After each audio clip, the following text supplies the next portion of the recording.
প্রিয় দর্শক আসসালামু আলাইকুম। দর্শক আপনাদের প্রীতি ও শুভেচ্ছা জানিয়ে শুরু করছি আমাদের আজকের প্রতিবেদন।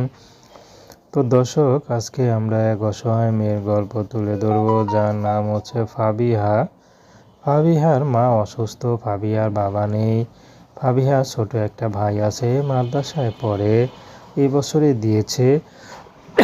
তার মধ্যে ফাবিহা গার্মেন্টসে আগে চাকরি করতো, কিন্তু বর্তমানে গার্মেন্টসের চাকরিটা চলে গেছে, কারণ গার্মেন্টসটা বন্ধ হয়ে গেছে।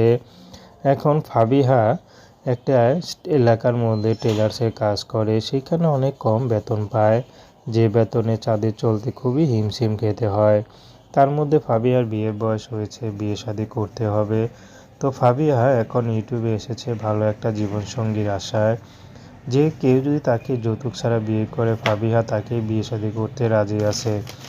যদি তার ইনকাম কমও হয়, ফাবিহার কোনো আপত্তি নেই। তো দর্শক, প্রেম ভালোবাসা সাহায্য সহযোগিতা বিয়ে শাদী করা আপনাদের ব্যক্তিগত ব্যাপার। আসসালামু আলাইকুম।